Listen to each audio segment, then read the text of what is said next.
Assalamualaikum warahmatullahi wabarakatuh. Selamat pagi anak-anak. Bagaimana kabarnya kalian hari ini? Semoga kalian selalu dalam keadaan sehat dan tetap semangat belajar. Jangan lupa selalu ikuti protokol kesehatan ya.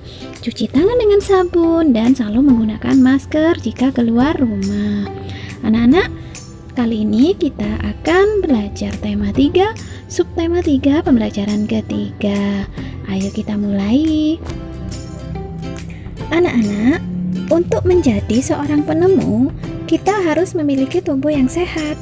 Sekarang kita akan melanjutkan latihan kebugaran supaya tubuh kita lebih sehat dan kuat, juga meningkatkan kecepatan, kekuatan, dan kelincahan. Temukan jenis permainan lain dan praktikkan bersama teman-teman kalian ya, agar permainannya lebih seru, menyenangkan, dan tambah semangat. Nah, kalian akan berlatih gerakan-gerakan bersama guru olahraga kalian ya.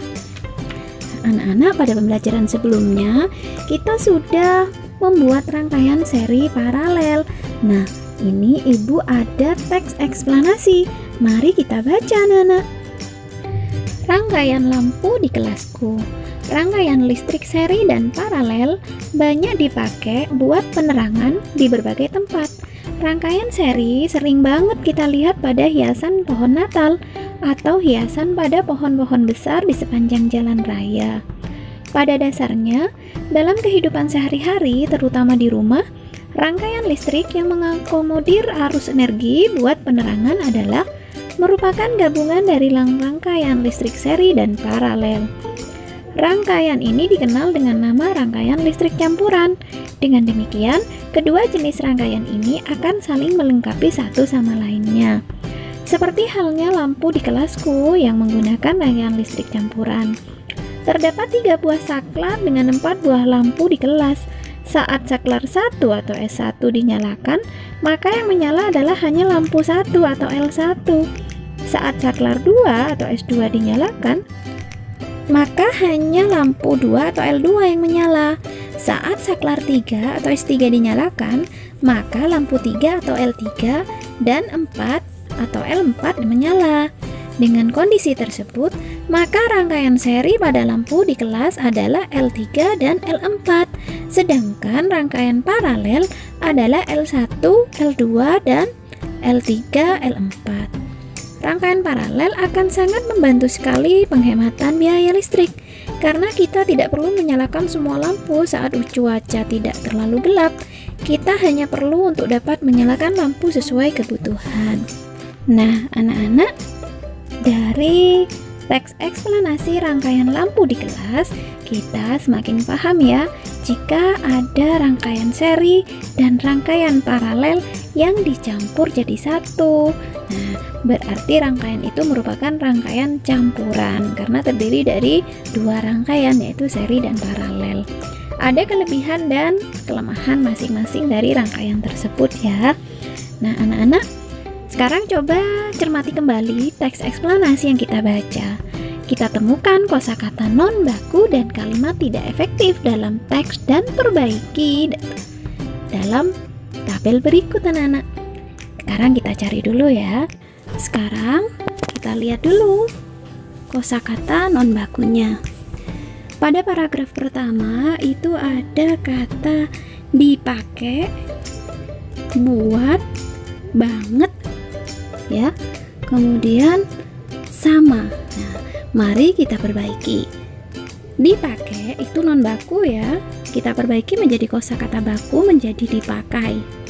Kemudian buat itu perbaikannya adalah untuk. Banget itu menjadi sekali. Sama itu kosakata bakunya adalah dengan. Nah, itu adalah kosakata non baku yang sudah kita perbaiki anak-anak, yang kita temukan pada teks eksplanasi yang kita baca. Selanjutnya kita cari kalimat tidak efektif. Yang pertama, kalimat tidak efektifnya adalah itu ada pada paragraf pertama kalimat kedua ya. Rangkaian seri sering banget kita lihat pada hiasan pohon Natal atau atau hiasan pada pohon-pohon besar di sepanjang jalan raya. Nah, di situ kalimat tidak efektifnya ada di sering banget. Nah, kemudian kita perbaiki menjadi kalimat efektif menjadi rangkaian seri sering kita lihat pada hiasan pohon Natal atau pohon-pohon besar di sepanjang jalan raya. Kemudian kalimat tidak efektifnya kita temukan pada tetap ya paragraf pertama pada kalimat ketiga. Pada dasarnya dalam kehidupan sehari-hari, terutama di rumah, rangkaian listrik yang mengakomodir arus energi buat penerangan adalah merupakan gabungan dari rangkaian listrik seri dan paralel. Nah, di sini ada dua ya, ada kosakata non baku dan ada kalimat tidak efektifnya juga. Nah, kosakata non bakunya itu ada di kata buat. Nah, kemudian kalimat tidak efektifnya itu ada di merupakan, adalah merupakan. Nah, itu adalah masih merupakan, ini tidak efektif anak-anak.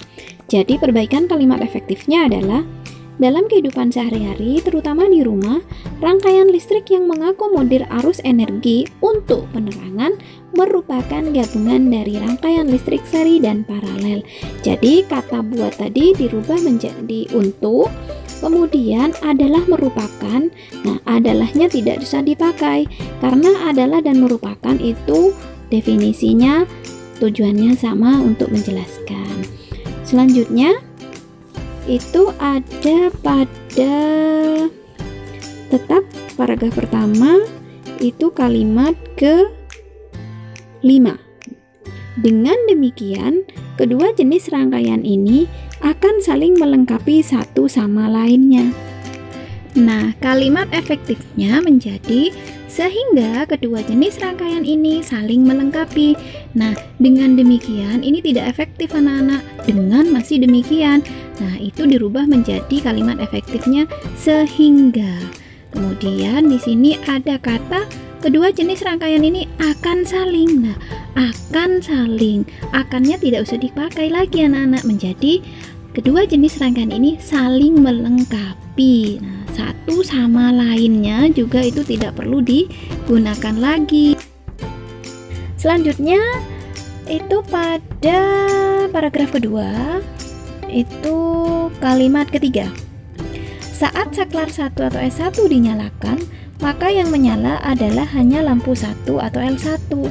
Nah, di sini yang dirubah kalimat efektifnya adalah itu menjadi saat saklar 1 atau S1 dinyalakan, maka yang menyala hanya lampu 1. Jadi kata adalah tidak perlu digunakan lagi anak-anak.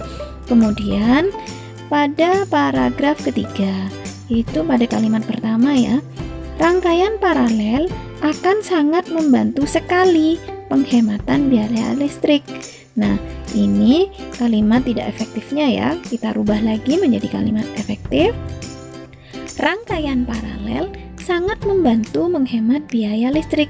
Nah, sangat membantu sekali. Nah, kita rubah sangat membantunya tetap, sekalinya kita buang, tidak usah dipakai karena sangat itu sudah mewakili dari sekalinya itu. Sangat itu sudah melampaui kan, ya artinya itu melebihi. Nah, kan, kalau ditambahi sekali kan artinya melebihi. Nah, seperti itu anak-anak. Kemudian paragraf 3 pada kalimat ketiga, kita hanya perlu untuk dapat menyalakan lampu sesuai kebutuhan. Nah, di sini kalimat tidak efektifnya itu ada pada kata hanya perlu untuk dapat. Nah, itu kita rubah menjadi kita dapat menyalakan lampu sesuai kebutuhan. Jadi hanya perlu untuk dapat, itu hanya perlu untuknya kita buang, jangan digunakan, hanya menggunakan kata dapatnya saja. Nah, seperti itu anak-anak cara merubah kalimat tidak efektif menjadi efektif. Nah, sekarang kita coba temukan informasi penting dari teks eksplanasi tersebut anak-anak. Masih ingat kan? Dengan cara mengisi diagram. Yang pertama paragraf 1 tentang topik masalah, paragraf 2 penjelasan, paragraf 3 kesimpulan dan pesan atau pendapat pribadi penulis. Paragraf pertama topik masalah yaitu penggunaan rangkaian seri dan paralel saling melengkapi dalam kehidupan manusia. Selanjutnya paragraf 2 tentang deret penjelas. Lampu di kelasku menggunakan rangkaian campuran yang terdiri dari 3 saklar dan 4 lampu. Saat saklar 1 dinyalakan maka lampu 1 menyala. Saat saklar 2 dinyalakan maka lampu 2 menyala. Saat saklar 3 dinyalakan maka lampu 3 dan 4 menyala. L3 dan L4 adalah rangkaian seri, sedangkan L1, 2, dan L3, 4 adalah rangkaian paralel. Selanjutnya paragraf ketiga kesimpulan dan pesan atau pendapat pribadi penulis, yaitu rangkaian paralel dapat menghemat listrik karena lampu dapat dinyalakan sesuai kebutuhan. Nah, anak-anak, demikian informasi penting yang dapat kita temukan dalam teks rangkaian lampu di kelasku. Nah, sekarang kalian ada tugas anak-anak. Pada halaman 133, temukan jenis rangkaian lampu yang terdapat pada satu ruangan yang ada di sekolahmu.